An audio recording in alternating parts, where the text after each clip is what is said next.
सबको जय मसीह। फिर से एक नए एपिसोड में आपका स्वागत है। पिछले एपिसोड में हम लोग बीमारी होने का कारणों का विवरण कर रहे थे। उसी सिलसिले को आगे बढ़ाते हुए हम आगे को देखेंगे। बीमारी होने का 10 कारणों का विवरण देना चाहते हैं। उसका पहला कारण है पाप है रोग का पहला कारण। बाइबल में इसका बहुत सारे सबूत मिल जाएगा। हम यूहन्ना का सुसमाचार 5वां आयत में आता है तो वहाँ पर एक बेतसगा के कुंड के किनारे बहुत सारे रोगी पड़ा हुआ है। इसके बारे में हम पढ़ते हैं। परमेश्वर के स्वर्गदूत समय समय पर कुंड पर उतर कर पानी को हिलाने के समय में जो कोई बीमार व्यक्ति पहले उतर जाता है वो चंगा हो जाते हैं। जब यीशु मसीह उस कुंड के किनारे पहुंचा तो 38 साल से बीमार एक व्यक्ति को वहां पाता है। यीशु मसीह उनके पास जाकर उन्हें देखा और समझ गया कि ये व्यक्ति 38 साल से यहाँ पर पड़ा हुआ है। यीशु मसीह ने उनसे पूछा, वचन में लिखा है यूहन्ना 5 अध्याय 6 और 7 वचन। यीशु ने उनसे पड़ा हुआ देखकर और जानकर कि वो बहुत दिनों से इस दशा में पड़ा है, उसने पूछा, क्या तू चंगा होना चाहते हैं? उस बीमार ने उसको उत्तर दिया कि हे प्रभु, मेरे पास कोई मनुष्य नहीं कि जब पानी हिलाया जाए तो मुझे कुंड में उतारे। मेरे पहुंचते पहुंचते दूसरा मुझसे पहले उतर जाता है। क्या तू चंगा होना चाहता है? यीशु मसीह ने उनसे यही पूछा। यीशु मसीह ने उनसे ये नहीं पूछा कि तुम्हारा बीमारी क्या है। यीशु मसीह ने उनसे ये नहीं पूछा कि तू कितना दिन से यहाँ पर पड़ा हुआ है। यीशु मसीह ने उनसे ये भी नहीं पूछा है कि तू कहाँ से आया है। यीशु मसीह ने उनसे ये नहीं पूछा तुम्हारे साथ कौन कौन है और कोई है तो कहाँ है।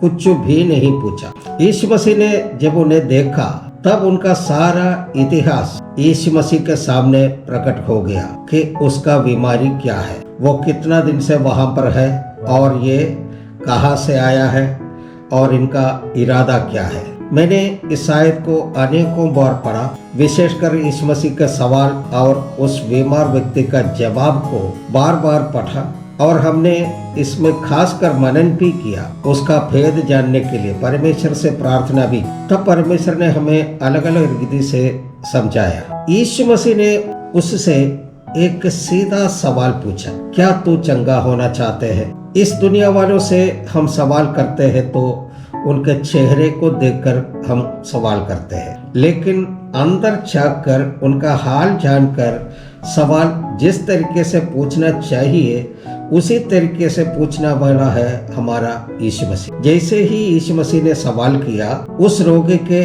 अंदर से सारी बात निकल गई। इस रोगी का अभी का अवस्था को देखते हैं तो लगता है इसको चंगाई होने में कोई दिलचस्पी नहीं है, क्योंकि ये 38 साल से वहीं पर है। ये बीमार व्यक्ति आने से पहले और आने के बाद भी अनेकों लोग चंगाई पाकर चले गए। अगर हम छोटा सा भी हिसाब लगाएगा, एक दिन में एक व्यक्ति भी अगर चंगाई हो करके चला जाएगा तो करीब 13,870 लोग चंगाई हो करके चला गया। लेकिन यहाँ पर लिखा है समय समय पर पानी को हिलाया जाता है। इसका मतलब है कि एक दिन में कई बार स्वर्गदूत उतर करके वो कुंड का पानी को हिलाता होगा और फिर भी ये व्यक्ति वहीं पर पड़ा है। ये बात बाइबल में नहीं लिखा है, फिर भी मैंने अपना सोच से अपना विचार से ये बात कह रहा। इस भाग को मनन करने के समय में मुझे प्रकट हुआ बात है, ये व्यक्ति 13,870 दिनों से वहाँ था। अगर रेंगते हुए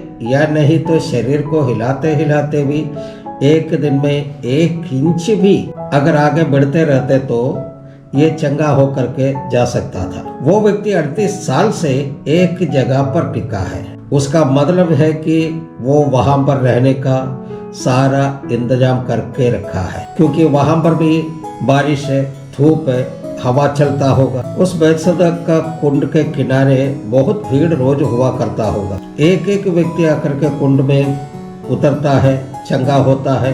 वो खुशी का वर्णन से भी ज्यादा है जो चंगाई मिल जाता तो। उस खुशी के कारण अपने साथ लाया हुआ सामान सब छोड़कर दौड़ते कूदते चला जाता हो। उसी से उस बीमार व्यक्ति को बहुत आमदनी होता होगा, तभी उसने तंबू गाड़कर वहां पर टिका हुआ है। इसलिए वो जिस मकसद से आया है उसका मकसद तो वो भूल गया, वहीं पर अभी भी पड़ा है। यीशु ने उससे पूछा, क्या तू चंगा होना चाहता है? जवाब में वो क्या बोलना चाहिए था? 38 साल से पड़ा हुआ है, हाँ मैं चंगा होना चाहते हैं। लेकिन ये व्यक्ति शिकायत करने लगे, मेरे पास कोई मनुष्य नहीं, मेरे पहुंचते पहुंचते दूसरा मुझसे पहले उतर पड़ता है। कुछ मनुष्य का स्वभाव वैसे ही है, जो कुछ अपने करना है वो स्वयं नहीं करता, बल्कि हमेशा दूसरों पर निर्भर रहता है या फिर किसी का सहायता लेता है।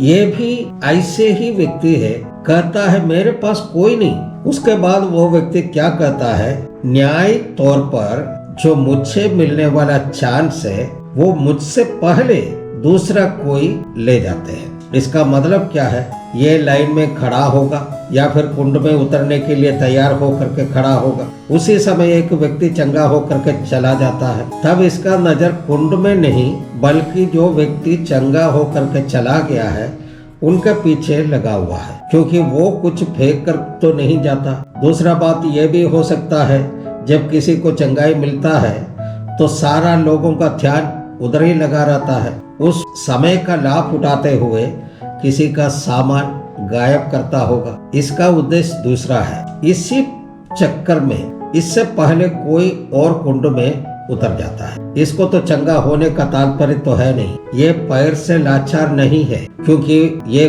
खुद कहता है, वचन में लिखा है, परंतु मेरे पहुंचते पहुंचते दूसरा मुझसे पहले उतर जाता है। यानी कि ये लाइन में लेकर के आगे आगे बढ़ता है, इसका मतलब ये चलने फिरने में भी सक्षम है, लेकिन इसका पहुंचने से पहले दूसरा कोई उतर जाता है, क्योंकि इसका नजर, इसका फोकस वो कुंड में नहीं बल्कि दूसरे का सामान पर टिका रहता है। इसीलिए पीछे मुड़कर देखता है, पीछे वाला आगे चल करके कुंड में उतर जाता है। यीशु मसीह उस बीमार को कहता है, स्पष्ट रूप से कहता है, अपना खाट उठाकर चल फिर। इस कथन से ये साफ है कि वो बीमार व्यक्ति रहने के लिए सारा इंतजाम करके वहां पर आया था। यीशु मसीह केवल खाट उठाने के लिए बोला, यानी उसको जो जरूरत है उसको उठाओ, जो इधर उधर का सामान जो समेट करके रखा है उसको नहीं। ये मैंने व्यक्ति को उनका फोकस भूल गया, वो किस मकसद से आया है वो भूल गया, क्योंकि दूसरे के प्रॉपर्टी पर, दूसरे के सामान पर उसका नजर रहता है। हमारा तो वही लगता है, क्योंकि ये चलने में असमर्थ नहीं है, लाचार नहीं है, 38 साल से पड़ा है। इसका मतलब आप जानते हैं, यीशु मसीह का जन्म होने से पहले से ये व्यक्ति वहीं पर आया हुआ है, वहां पर पड़ा हुआ है। थोड़ा सा भी हिलते जुलते भी अगर मैंने चंगा होने के लिए अगर आया रहता तो वो कब का चंगा होकर के वापस चला था। तो इसका हमारा कहने का मतलब है कि हमारा रोग का शांति नहीं होने का कारण ये भी है, हमारे पापों को हम लोग छोड़ा नहीं अभी तक। हमारा उद्धार के बाद हमने बहुत कुछ जो परंपरागत बातें हैं त्याग दिया, छोड़ दिया है, वो सब फिर से हम समेट कर अपने पास रखा हुआ है। अगर रोग शांति चाहिए, जो समेट कर रखा है वो सब हमेशा के लिए छोड़ना होगा। ये व्यक्ति भी 38 साल से कुंड के किनारे रहकर कुछ कुछ समेट कर रखा हुआ था। यीशु मसीह ने बोला, अपनी खाट उठाओ और चल। आपने भी अपनी खेतीबाड़ी के द्वारा, नौकरी के द्वारा, बिजनेस के द्वारा जीवन में बहुत कुछ समेट कर रखा होगा।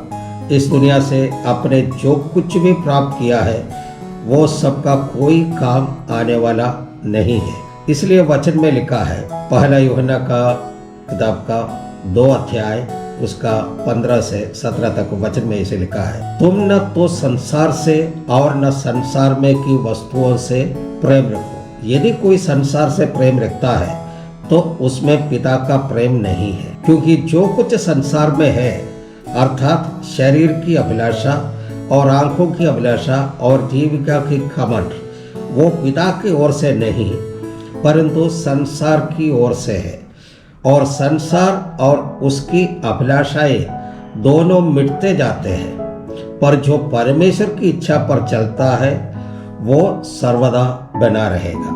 कोई कोई सेवक लोग भी है, दूसरे सेवक लोगों का कमियों को, उनके बारे में बुरी बुरी बातों को गिरकर अपने दिमाग में जमा करके रखा है, समेट कर रखा हुआ है। उनका दिमाग में एक किताब लिखने के लिए जितना मटेरियल चाहिए उतना मटेरियल दिमाग में समेट कर रखा हुआ है।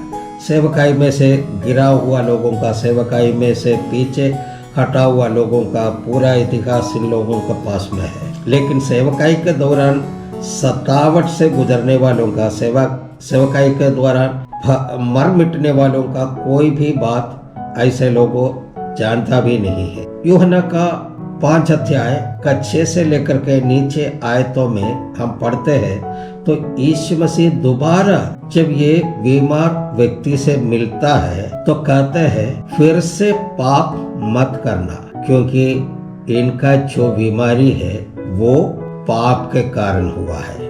हालेलुया। तो इसलिए यीशु मसीह बोला है, मैंने पहले बोला है अपना घाट उठाकर चल फिर। दोबारा मिलता तो क्या बोलते हैं, फिर से पाप मत करना। इसका मतलब है कि इनका ये बीमारी पाप के कारण हुआ है। Hallelujah, hallelujah. अभी यहीं पर समाप्त करते हैं, आगे को अगले एपिसोड में देखेंगे। तब तक के लिए सबको जय मसीह, सबको धन्यवाद।